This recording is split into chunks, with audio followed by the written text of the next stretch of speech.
బీబీఏలో university second rank, third rank సాధించడం Sun International విద్యార్థులకే సాధ్యం.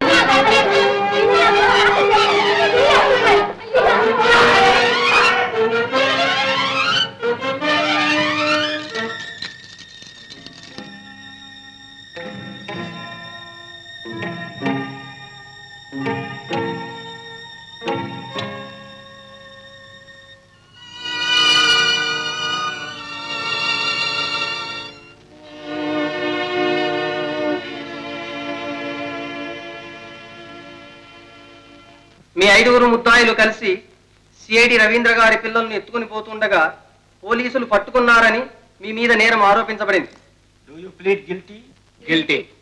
ఈ నేరాల పరిశోధనకై ప్రత్యేకంగా నియమింపబడిన సిఐడి రవీంద్రను ఎత్తుకొని పోయి నిర్బంధించారని, వారి చేత బలాత్కారంగా ఉత్తరం రాయించి వారి భార్యను మోసపుచ్చుటకు ప్రయత్నించారని మీ మీద నేరం ఆరోపించబడింది.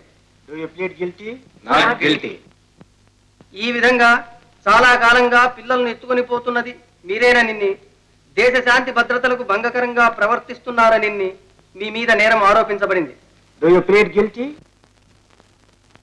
Please prove it. మీ తరఫున వాదించడానికి లాయర్ని పెట్టుకున్నారా? లేదు. పెట్టుకుంటారా? అవసరం లేదు. అంత అవసరం వస్తే మేమే వాదించుకుంటాం. Mister prosecutor, proceed. Your honour. Why? ఈ నేరాన్ని దర్యాప్తు చేసిన పోలీస్ ఆఫీసరే ఈ కేసులో ప్రాసిక్యూటర్ గా రావడం చట్ట విరుద్ధం.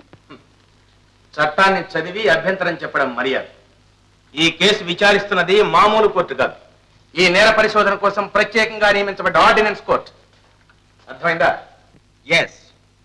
దేశంలో ఎన్నడూ జరగని ఇలాంటి నేరాలను విచారించడం కోసం ప్రత్యేక అధికారాలతో నియమించబడ్డది ఆర్డినెన్స్ కోర్టు. ప్రొసీడ్.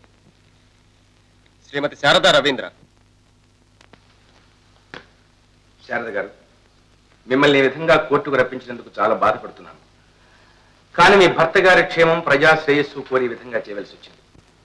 మీ వారు ఎప్పుడైనా మీతో మిమ్మల్ని విడిచి పిల్లలతో వేరుగా ఉంటానన్న విషయం ప్రస్తావించారా? అబ్బే, వారెప్పుడు అలా అనరండి. ఇంకా నేనే కోపం వచ్చినప్పుడల్లా మా పుట్టింటికి వెళ్ళిపోతానని బెదిరిస్తుండేదాన్ని. అయితే ఇన్నాళ్ళు మీ వారు మీకు కనిపించకుండా ఉండటానికి కారణం మీ మధ్య మనస్పర్ధలు ఉండి కాదు? కాదండి, వారిని బలవంతంగా ఎవరో దాచేసుంటారు. ఎందుకు అలా అనుకుంటున్నారు? వారు ఎక్కడికి వెళ్ళినా రోజు నాతో మాట్లాడతారండి, కనీసం ఫోన్లోనైనా. సరే, పిల్లల్ని ఎత్తుకు వెళ్ళిన రోజు ఏం జరిగిందో వివరంగా చెప్పగలరా? ఆ రోజు ఉదయం నేను నిద్ర లేచి మా పని మనిషి లక్ష్మి నిద్ర లేపాను. ఉదయం నుంచి అవసరం లేదమ్మా, రాత్రిపూట ఏం జరిగిందో చెప్పగలరా? ఆ రాత్రి పిల్లల్ని నిద్రపుచ్చి నేను నిద్రపోయాను. ఆ తర్వాత ఒక కళ వచ్చింది. ఆ కళ్ళ మా వారండి.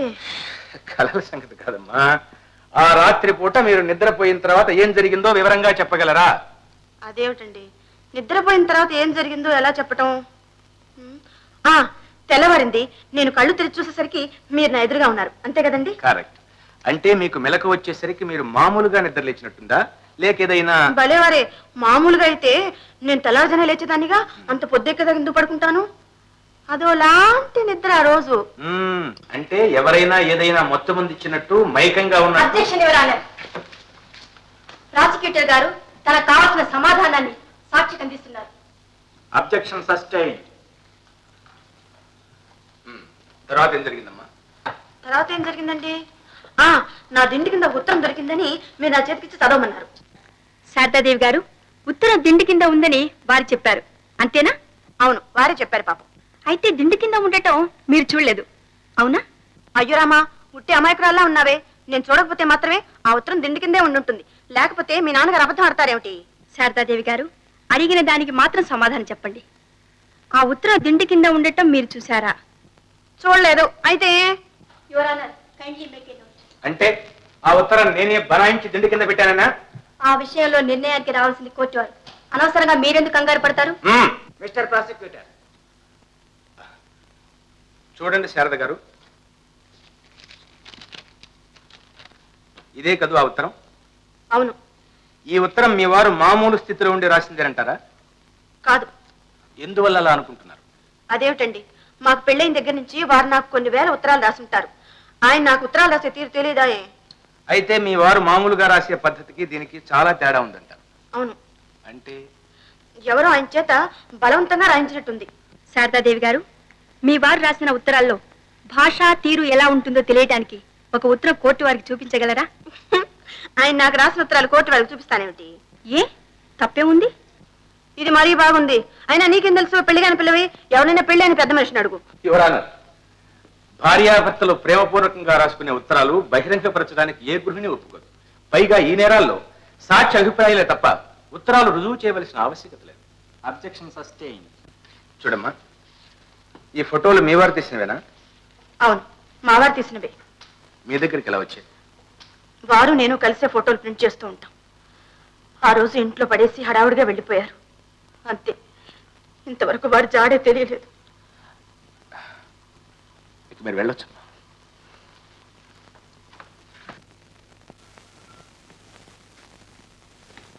యువరాన, ఈ ముద్దాయిలను ప్రశ్నించడానికి కోర్టు వారి అనుమతి కోరుతున్నాను. ముద్దాయిలకు ఏమైనా అభ్యంతరమా? గుడ్. ఈ ఫోటోల్లో రకరకాల మారు వేషాల్లో ఉన్నది మీరేనని ఒప్పుకుంటారా? బాగా చూడండి.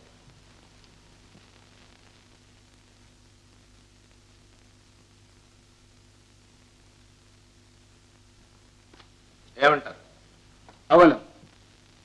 ఇంతకాలంగా పిల్లల్ని ఎత్తుకుపోతున్నది కూడా మీరే, అవునా? అవును. అయితే ఈ నేరాల వెనుక మీకు సాయపడుతున్న గూండాలు చాలా మంది ఉండి ఉంటారు. ఎవరు వాడు? మాట్లాడరా, ఎవరు వాడు? బాధ్యత గల ప్రతి పౌరుడు. నేను బాధ్యత గల పౌరుణ్ణి. అయితే మీరు మా వెనుకున్నారేమో. అమ్మడు! యువర్ ఆనర్, గౌరవనీయులైన ప్రాసిక్యూటర్ బిడ్డగా నన్ను బెదిరించాలని ప్రయత్నిస్తున్నారు. నా పేరు Sandhya Devi. Mister prosecutor. Sorry sir. Miss Sandhya Devi గారు, మీరు ఎత్తుకుపోయిన ఆ పిల్లలు ఎక్కడున్నారు? ఈ ప్రపంచంలో లేరు. అంటే చంపేశారా అని నీ అన్నానా? మరి ఎక్కడున్నారు? మరో ప్రపంచంలో. ఏమిటా మరో ప్రపంచం? ఈ ప్రపంచం కానిది. ఎక్కడుంది? చెడుకి మంచికి ఉన్నంత దూరంలో, మామూలు ప్రపంచానికి చాలా దూరంగా. All right. కనీసం వాళ్ళు క్షేమంగా ఉన్నారా? ఆహా, మీకంటే నాకంటే క్షేమంగా ఉన్నారు. సరే, అసలు ఈ పిల్లల్ని మీరు ఎందుకు ఎత్తుకెళ్తున్నారు? దీని వెనకాల ఉన్న ఉద్దేశం ఏమిటి? అది చెప్పేవాళ్ళం అయితే చేసేవాళ్ళం కాదు. ఎందుకు చెప్పరు? చెప్పి తీరాలి. చెప్పం. యువరానా, వీళ్ళు సరి అయిన సమాధానాలు చెప్పరు. ఎందుకు చెప్పరో నాకు తెలుసు. వీళ్ళు చేసిన నేరం కంటే ఆ నేరం వెనుక ఉన్న ఉద్దేశం చాలా భయంకరమైంది. అందుకని అబద్ధాలను అందమైన మాటల్లో చెప్పి తప్పించుకుంటున్నారు వీళ్ళు. చదువు ఉండి సంస్కారం లేక, శక్తి ఉండి శ్రమపడలేక, తెలివి ఉండి ఆలోచన లేక, కృత్రిమ జీవితాలకు అలవాటు పడ్డ ఈ ముద్దాయిలు సూటిగా అడిగిన ప్రశ్నలకు మరో ప్రపంచం, మహాప్రపంచం అంటూ చమత్కారంగా సమాధానాలు ఇస్తున్నారు. ఏమిటి ఈ కప్పదాట్ల సమాధానాలకు అర్థమేమిటి? యువర్ ఆనర్, తల్లి కౌగిట్లో నిద్రపోతున్న పసిగందులు ఎందుకు అపహరించుకు వెళ్లారో చెబితే గుండెలు పగిలిన తల్లిదండ్రులు వీళ్లను చిత్రవధ చేస్తారని భయం. మన దేశ భవిష్యత్తు, భాగ్యమైన మన బిడ్డలను ఎందుకు అపహరించుకు వెళ్లారో చెబితే రెచ్చిపోయిన ఆ ప్రజావాహిని వీళ్లను ముంచేస్తుందని భయం. అందుకే ఈ తలతెక్క సమాధానాలు, అందుకే ఈ మాటల గారడి. యువరాన్, దొంగకు ఒక అవసరము, తృప్తి ఉంటుంది. హంతకునికి ఒక హద్దు, కారణం ఉంటుంది. కానీ వీళ్ళు ఏ హద్దు కారణం లేకుండా ఇన్నేళ్లుగా ఇలాంటి ఘోరాలు చేస్తున్నారు. మన భవిష్యత్తుకు శక్తి, చలనమైన మన పసిబిడ్డలు పాపిష్టి డబ్బు కోసం పరాయి దేశాలకు పశువుల్లాగా అమ్ముతున్నారు వీళ్ళు. యువరానా, ఈ ముద్దాయిలు కేవలం దొంగలు కాదు, హంతకులు కాదు, శత్రుదేశపు గూఢచారు, ద్రోహులు, దేశద్రోహులు.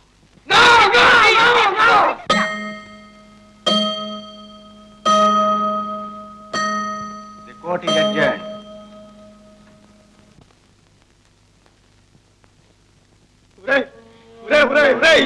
ఏమిట్రా ఇదని అడుగుతున్నాను. సత్యాగ్రహ సింహ సన్యాసిరావు కడుపున పుట్టి జీవితం అంతా జైల్లో గడిపిన ఈ సత్యాగ్రహ సింహ సన్యాసిరావు కడుపున పుట్టి చివరికి దేశద్రోహిగా పేరే తగిలించుకొని పోతున్నా.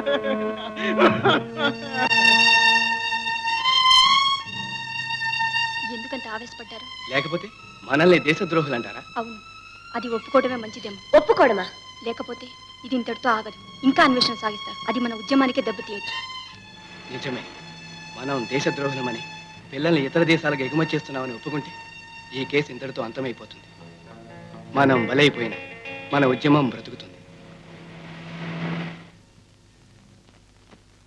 ఇంతకాలంగా మీరు పిల్లలను ఎత్తుకుపోవటానికి కారణం మీరు శత్రు దేశాలతో చేతులు కలిపారని, వాళ్ళ గూఢచారులుగా పనిచేస్తూ పిల్లలను ఆయా దేశాలకు రవాణా చేసి బానిసలుగా అమ్మినట్లు కోర్టు వారికి తెలిసింది.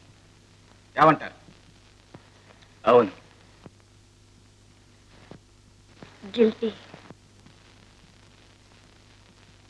Your honour, this is a crime which has no parallel in the history of mankind. ఎత్తుకుపోయిన మన బిడ్డల మనసులు మార్చి మనకే విరోధులుగా తయారు చేసి మనపైకే యుద్ధానికి పురికొల్పడానికి శత్రువులు పనిన కుట్రలో భాగస్వాములు ఈ ముద్దాయి. శత్రు దేశాలు ఆడుకుంటున్న వైకుంఠపాళిలో పాములు ఈ ముద్దాయి. యువర్ ఆనర్, చరిత్రలో ఇంతవరకు కని విని ఎరుగని ఇలాంటి ముద్దాయిలను నిర్దాక్షిణ్యంగా కఠినంగా శిక్షించవలసిందని కోర్టు వారిని నేను కోరుతున్నాను.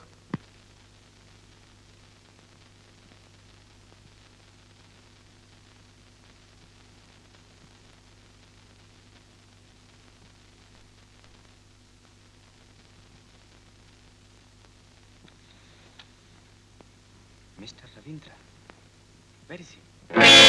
I'm here your honour. ఈ ముద్దాయిలు నిర్బంధించారన్న నేను మీ ముందు స్వేచ్ఛగా ఉన్నాను. నేర పరిశోధకుడిగా నేను సేకరించిన వివరాలు కోర్టు వారికి విన్నవించుకునే అవకాశం ఇవ్వబోతున్నాను. Request granted. రవీంద్ర గారు, మీరు ఉన్నట్టుండి అదృశ్యమైంది ముద్దాయిలు మిమ్మల్ని అపహరించిన కారణంగానేనా? నన్నెవరూ అపహరించలేదు. నా అంతటా నేనే వెళ్ళాను. ఎందుకు? ఈ నేరాన్ని పరిశోధించే సిఐడి ఆఫీసర్గా వారి ఆచూకీ తీయడానికి వారిని వెంటాడవలసి వచ్చింది. దాని పర్యవసానంగా వారు మిమ్మల్ని గుర్తించి ఖైదీగా నిర్బంధించారా? లేదు, నన్ను నేనే నిర్బంధించుకున్నాను. అంతేకాదు, నా పిల్లల్ని అక్కడికి తీసుకురమ్మని నేనే కోరాను. ఎందుకు?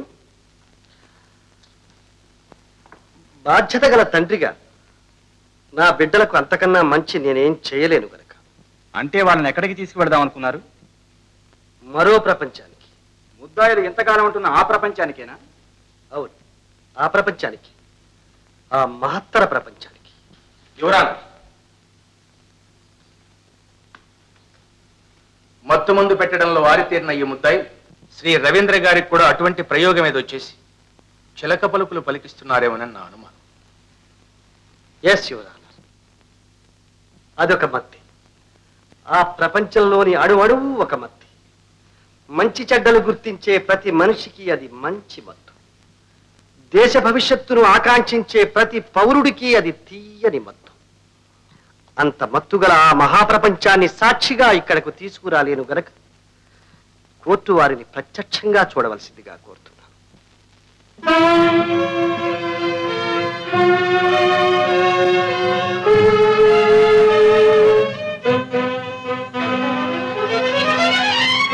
Agreed. Thank you your honour.